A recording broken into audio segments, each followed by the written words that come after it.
अच्छा, सुबह पूजन की थाली लगाइए। पूजा की थाली, अभिषेक का सामान सब लेकर आप मंदिर में जाइए। शिव मंदिर में जाकर बाबा का जल अभिषेक पूजन करिए जिस हिसाब से आप करते आए हो।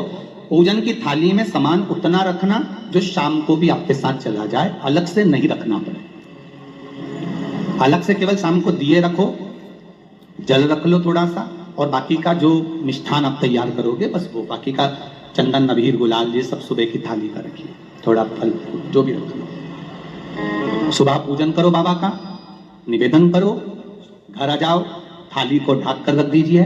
शाम को जब जाओ कोई प्रसाद उतना ही बनाओ जितना भगवान के लिए बना रही हो। ये नहीं कि खीर ज्यादा बना ली तो आधी हम यहाँ ले जाएं और आधी घर के लिए छोड़ दें, नहीं, उतना ही बनाओ जितना भगवान के लिए जाएगा, जिसमें से 3 हिस्से हों। एक पात्र में भरकर ले जाओ, दोने ले जाओ, कटोरी ले जाओ, प्लेट ले जाओ, जो तुम्हारी मर्जी पड़े, कागज ले जाओ, जो तुम्हारा मन पड़े वो ले जाओ। 6 दिए लेकर जाओ, बाबा के मंदिर में जाकर पूजन अर्चना करो। शाम को अभिषेक नहीं करना है, केवल छीटा देना है। थोड़ा सा जल जो बचा हुआ है उसमें से थोड़ा थोड़ा छीटा देकर, जल का थोड़ा सा छीटा देकर पूजन आदि कर कर, जैसी पूजन सुबह करी वैसे ही भाव से पूजन करो। 5 दिए थाली में से नीचे रख दो, 6वां दिया भी नीचे उतार दो थाली में से। 5 दिए लगाना जब प्रसाद के 3 हिस्से पूरे कर दो, प्रसाद के 3 हिस्से रख दो नीचे, फिर दिए लगा दो 5। एक दिया उठाकर जिसको जलाया नहीं है वापिस अपनी थाली में रख दो। 5 दिए प्रज्वलित कर कर बाबा को निवेदन कर दो, बाबा आज मेरा पहला पशुपति व्रत है, इसको स्वीकार करना। दिल से बाबा इस कार्य के लिए मैंने करा है, इसको स्वीकार कर लेना। बहुत सुना बाबा पशुपति व्रत में कर रही हूँ, मैं भी पूर्व में ना जाने कितनी योनियां ली होंगी, कौन सा मैंने बेकार कर्म करा होगा जो आज मुझे दुख भोगना पड़ रहा है। इस दुख को आप मिटा सकते हो क्योंकि आपका नाम पशुपति नाथ है। आप इसको विनय करो, बाबा से विनती करो।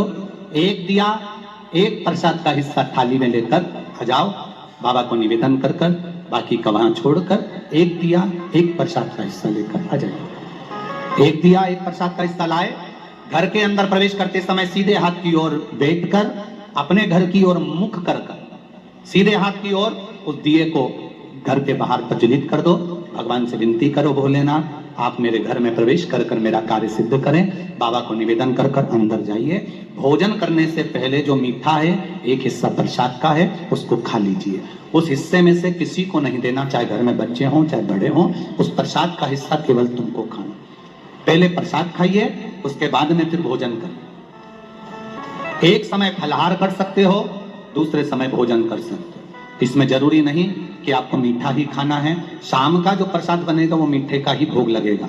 सुबेरे आप आराम से नमकीन का भी फलाहार कर सकते हो, मीठे का भी फलाहार कर सकते हो। फलाहार के लिए कोई मना नहीं है, फलाहार आप कैसा भी कर सकते हो। पर भोजन जब करोगे, अन्न जब खाओगे, जब पहले भगवान का प्रसाद खा लो। 4 पशुपति व्रत पूर्ण हो।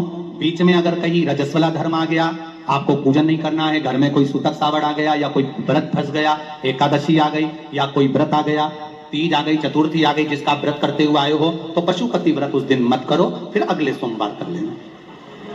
3 हो गए, एक रह गया बीच का, उसको अगले में करो, वो चौथे में गिनती में आ जाए। 5वां छूट गया, कोई बात नहीं, 1 महीने बाद तो होगा, 8 दिन बाद तो होगा, 15 दिन बाद तो होगा, फिर उसको गिन लो, 5वां हो जाए। महाराज ऐसे 5वां व्रत जब आए, 5वें व्रत के दिन शाम को जब पूजन करने जाओ, एक श्रीफल, कुछ रुपए, 11 रुपए आदि जो भी है, नारियल पर रखकर बाबा को विनय कर कर, बाबा आज मेरा पशुपति व्रत पूर्ण हो रहा है, आपकी कृपा हो, मेरी झोली भरना बाबा, विनती करो। और वो श्रीफल रुपया रखकर 5 दिए लगाकर, एक दिया वापिस लेकर, एक हिस्सा प्रसाद का लाकर देहली पर अपने वही दिया लगाकर अंदर प्रवेश कर कर भोजन ग्रहण करो। बाबा को निवेदन कर लो। पशुपति व्रत का कोई उद्यापन नहीं है, पशुपति व्रत का एक ही उद्यापन है, जो श्रीफल और 11 रुपए आपने मंदिर में रखे हैं, वो उद्यापन के भाव से रखे हैं, भगवान को नमन कर कर रखे हैं। ये पशुपति व्रत।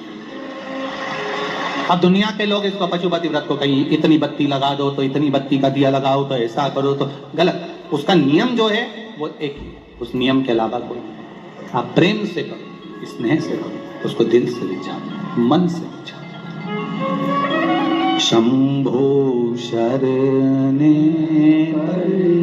मांगो घड़ी रे घड़ी, दुख काट दो, दया करी निदर्शन आपो।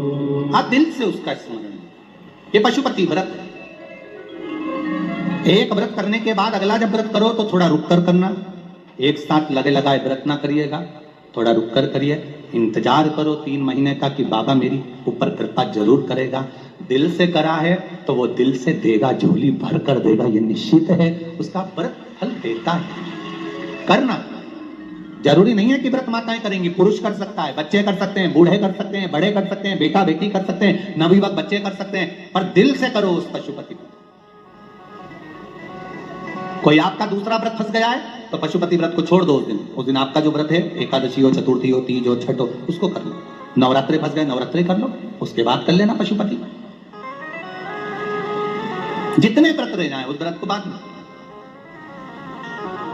महाराज शिव कृपा व्रत एक ही मंदिर में करना, जिस मंदिर में पहला व्रत करा है उसी मंदिर में 5 व्रत करना। ये नहीं कि हम मायके में 2 व्रत करके आ गए और तीसरा व्रत हमने ससुराल में कर लिया। नहीं, 2 व्रत करके मायके से आ गई हो तो 3 व्रत भी मायके जाके ही करना। अगली बार ऐसे जाना कि सोमवार बीच में फंस जाए और तुम 1 व्रत करके आ जाओ। मायके में अगर व्रत कर रही हो तो अपनी पूजन का सामान अपने ही रुपए का होना चाहिए, मायके के पैसे का नहीं चाहिए। कुंवारी होती और तुम मायके के सामान से पूजन करती, अगर कुंवारी होती तो तुम्हारा वो पूजन लगता, पर विवाह होने के बाद, गोत्र बदलने के बाद आप अपना पूजन का धन अपना खर्च करिए। हम तो यहां तक कहते हैं मंदिर में भी अगर लोटा भरा हुआ रखा है, मंदिर में बाल्टी भरी रखी है, आप पहले अपना कुछ रुपया दान पेटी में डालकर फिर आप उस लोटे का प्रयोग करें। पीपल के पेड़ के नीचे पूजन करने गए, आंवले के पेड़ के नीचे पूजन करने गए, बड़ के पेड़ के नीचे पूजन करने गए, किसी की लगी लगाई थाली मिल गई, सामान मिल गया, उसके सामान में से आप मत चढ़ाइए। आपके पास जो सामग्री है आप उससे पूजन करें। अपने पड़ोसी से 1 रुपया भी मांगकर भगवान को मत दीजिए। जिस भगवान को देते हो उस भगवान को बुरा लगता है कि मेरे सामने खड़ी होकर हाथ पड़ोसी के आगे फैला रही है, तुम मुझसे मांग, मैं तुझे झोली भर कर दूं। पत्र प्राप्त हुआ, बहुत सुंदर प्रश्न है आपका। गुरुजी, पशुपति व्रत में जो 6 दिए लगाए जाते हैं उसमें बत्ती गोल लगाना चाहिए कि लंबी लगाना चाहिए? प्रश्न बहुत अच्छा है, एक बार जोरदार ताली बजाओ भगवती साहू के लिए, बहुत अच्छा प्रश्न है। हमने पहले भी कथा में कहा कि शंकर भगवान के मंदिर में पार्वती भी है, शिव भी है, दोनों विराजमान है। आप दोनों तरह की बत्ती शंकर के मंदिर में लगा सकते हैं। जहां देवी के मंदिर में अकेली देवी होती है तो वहां पर फिर लंबी बत्ती का क्रम आ जाता है। पितरों की पूजा हो रही होती है, लंबी बत्ती का क्रम आ जाता है। पर जहां पर देवादिदेव महादेव भी हैं, पार्वती भी है, वहां आप गोल भी बत्ती समर्पित कर सकते हो और लंबी भी बत्ती लगा सकते हो, उसमें कहीं दोष नहीं आएगा। फिर आपने वर्णन करा